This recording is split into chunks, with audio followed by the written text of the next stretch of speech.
आणि आज पुन्हा ते झालं विधान परिषदेला नवी आहे का? स्पष्ट प्रश्न तात्या, तुमचा विश्वासघात झालाय का? 100% हा महाविकास आघाडीचा विश्वासघात आहे आणि तो दुसऱ्यांदा झालाय. महानगरपालिकेच्या निवडणुकीमध्ये सुद्धा मी काल सुद्धा स्टेटमेंट करताना सांगितलं की हेच अंकुश अण्णा काकडे होते जे शेवटपर्यंत आमच्यासोबत बसले होते, बोलत होते पालिकेला. आणि 2 दिवस अगोदर ज्या दिवशी सगळ्या गोष्टी फायनल झाल्या, 6 फायनल झाले, आणि त्या दिवशी अचानकपणे अण्णांचं डोकं दुखायला लागलं आणि अण्णांनी फोन बंद करून टाकले. आज सुद्धा आता फॉर्म भरायच्या दिवशी अण्णांचे इतके फोन आले की फॉर्म भरायला या, फॉर्म भरायला. आम्हाला माहित पण नव्हते की कोण उमेदवार फायनल केलाय. मग मी मुंबईला विचारल्यानंतर आम्हाला म्हणजे ठीक आहे उमेदवार पुणे माहित नाही पण पुण्यामध्ये ते लढणारे, तुम्ही जा. आम्ही पोहोचू शकलो नाही, धर्म म्हणून तुम्ही गेले. आम्हाला जायला लावलं पण आम्ही आमच्यापैकी कोणीच पोहोचू शकलो नाही तिथं. उलट आता मला असं वाटतं की ते बरं झालं आम्ही पोहोचलो नाही आणि त्यांच्या पापाची धनी आम्ही झालो असतो. आणि मला वाटतं की हे एक वेगळ्या प्रकारचे सेटलमेंट आहे. 100% ही भावबंदकी आहे. मी त्याला भावबंदकी म्हणेन. त्यांनी मला वाटतं की महाविकास आघाडीमध्ये राष्ट्रवादी काँग्रेस शरदचंद्रजी पवार साहेबांच्या पक्षाला जर भावबंदकी करायची असेल तर त्यांनी त्यांची खुशाल करत बसावी. बारामतीमध्ये करावी, नाही इतर कुठल्याही ठिकाणी करावी.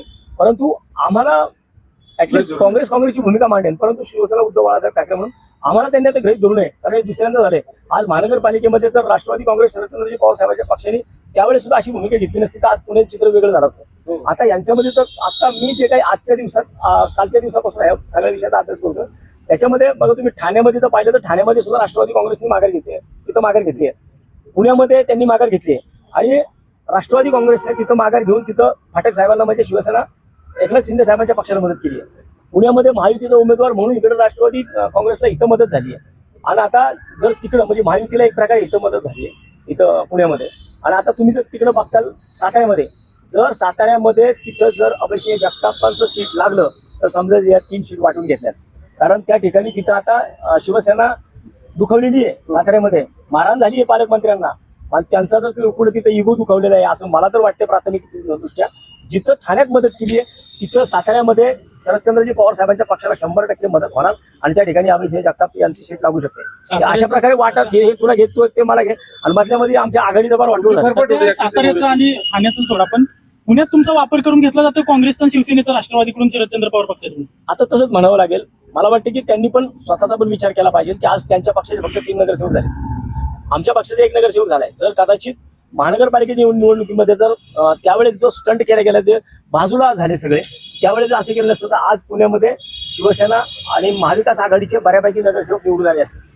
परंतु तसं झालं नाही. त्यावेळेस सुद्धा हीच भूमिका घेतली आणि मला वाटतं की पुन्हा एकदा आमच्या पाठीमध्ये खंजीर फोकसण्याचं काम राष्ट्रवादी काँग्रेसच्या माध्यमातून झालेलं आहे. भविष्यात महाविकास आघाडी अस्तित्वात राहील की आता तुम्ही बाहेर पडायचा विचार करताय पुण्यात महाविकास? नाही, आता हा माझ्या लेवलचा विषय नाहीये, हे वरिष्ठ लेवलला विषय घेतील.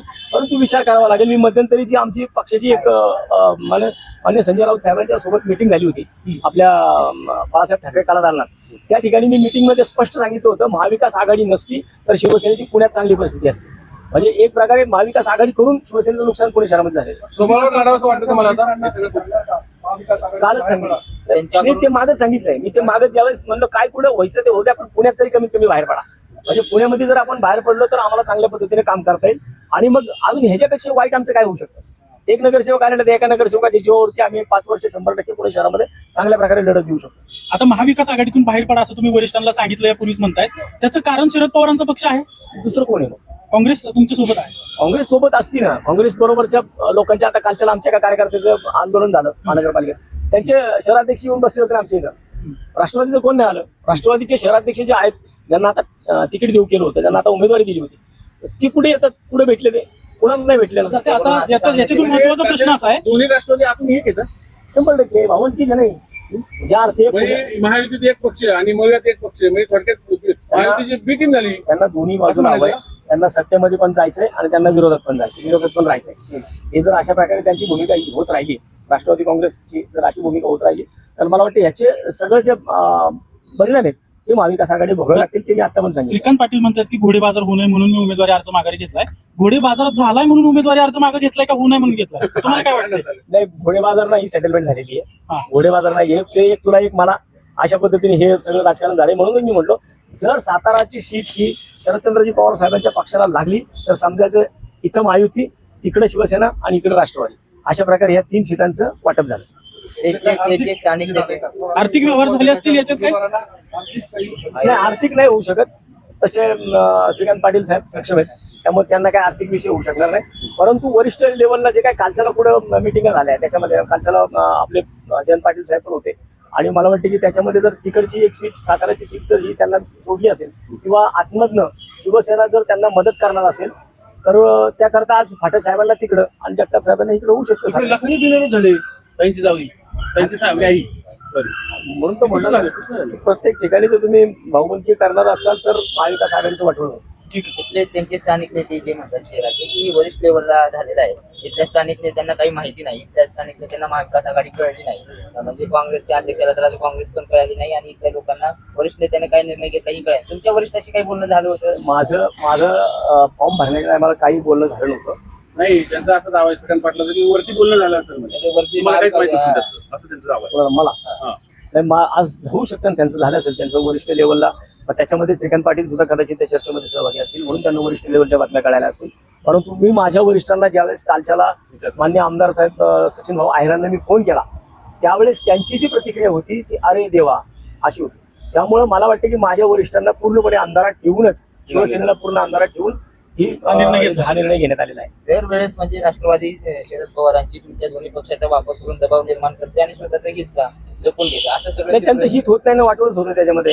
हित काय झालं, महानगरपालिकेमध्ये ज्या पक्षाची पुणे शहरामध्ये सत्ता होती त्या पक्षाला आज 3 नगरसेवकांवरती समाधान मानावं लागलं. फक्त मोठं ऑफिस मिळालं, बाकी काय झालं नाही त्यांना, बाकी दुसरं नाही काय त्यांना. मोठं काय मिळालं नाही, महापालिकेचं मोठं ऑफिस मिळालं. या सगळ्या प्रक्रियेत सुप्रिया सुळेंनी काँग्रेस भवनमध्ये बैठक घेतली होती. काँग्रेसच्या नगरसेवकांचा दबाव वापरून हे सगळं केलं गेलं असं वाटतं? नाही, ते मी सांगू शकत नाही. काँग्रेसमध्ये मिटिंग झाली ते मला माहिती नाही. सध्या तर नुसतं वरती कागदोपत्री दिसते, प्रत्यक्षामध्ये दिसत नाही. काँग्रेसचे नेते कुठेतरी एखाद्या दुसऱ्या कार्यक्रमाला येतात, ते मिटिंग होतात, परंतु महाविकास आघाडी म्हणून शहरामध्ये कुठल्याही प्रश्नावरती भांडताना कोणी दिसत नाही आता. ठीक आहे, धन्यवाद. जरा